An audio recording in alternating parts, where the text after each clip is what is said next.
Hello, I'm here today to do a testimonial for Laurie-Ann for her super amazing in-demand signature speech. Her program has changed my life. I used to be afraid of speaking in public because I thought that I didn't have anything to say. I was missing some structure in my talks, and I was like kind of looking for a mentor, a person, a structure that really helped me out to convey my message in a better way, in a more comfortable and more effective way. Thanks to Laurie-Ann, I managed to do that.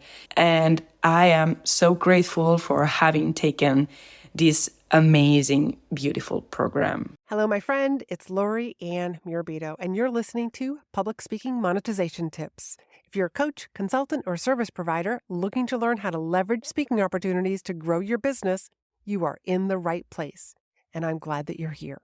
We are talking about redefining speaking and redefining stages because things have changed. Speaking is so much more than just those physical stages that you step onto. I believe that speaking needs to blend with your personality and also your business model. I have clients who have small children, and during this fun phase, which is so short when they're little, my clients don't want to miss that.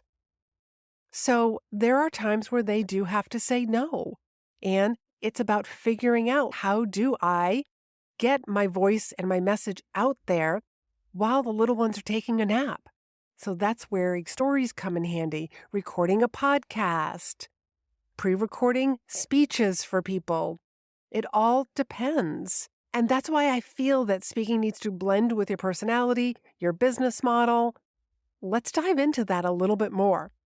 Because too many times people think of speaking as being on a stage, holding a microphone, big giant audiences, and that's not always the case. Here are some different forms of speaking. The physical stage that you step onto, we all agree on that one. Virtual stages, thank you, Zoom. But there are private events that you host, private events that somebody else is hosting. There are masterminds and peer groups, private communities, Facebook groups, memberships, podcasts. You can be a guest. You can host your own. IG Lives, any form of live streaming, a YouTube show, a panel discussion, emceeing an event, business presentations, in-house corporate events, TED Talks, TV, media. Have you heard enough?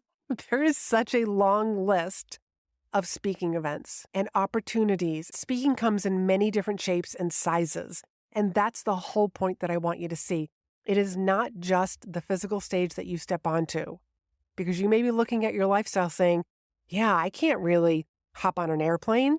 I have a client who lives close to the Arctic Circle, and she has small children. She can't be hopping on airplanes as easily as somebody like myself. And that's okay, because I just shared this long list of different ways and different stages that you can be speaking on. So speaking needs to blend with your lifestyle. If you're the busy mom, if you only want to work a few hours, if you don't want to travel that far, maybe you don't like hopping on airplanes to speak, you can decide, here's my geographic location that I will speak in. I will get known in my backyard, in this small area, as the go-to expert. And maybe once your children get bigger, you can expand that. As a matter of fact, I heard that Seth Godin does not like to travel. So if you wanted him to travel outside of the area, it cost you a lot of money as a meeting planner to have him get on an airplane, pull him away from his family and his writing habit to speak at your event. If your event is nearby in his local geographic area, it's more likely that he will say yes. And I don't want you to be afraid to say no or sorry, I'm already booked up for the year.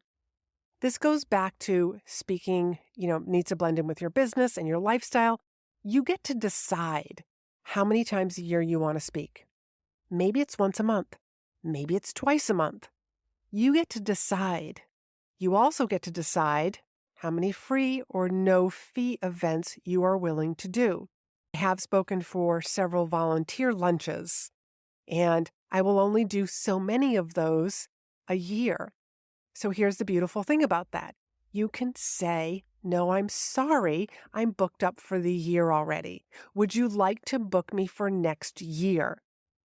One of my clients who spoke for the quilting industry.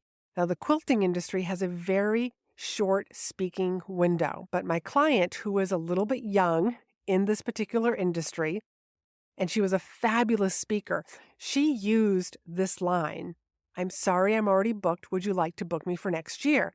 Now, the quilting industry didn't like to book for the future years. That was just a habit of theirs. But she was able to offer this because she was saying no to them this year. And she actually got booked 3 years in advance. Another type of speaking that she introduced me to, because she would speak in retail stores. Quilting stores would bring in speakers.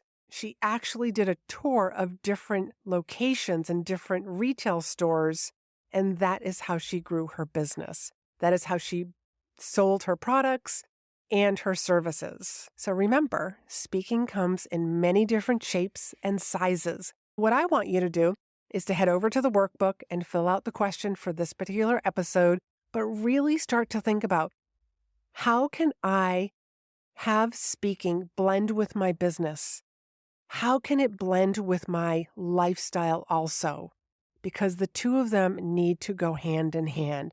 I hope that you have a different definition. You are redefining speaking and what stages means for you. So grab that workbook, and if you haven't downloaded the workbook, the link is down below, and I will see you on the next episode.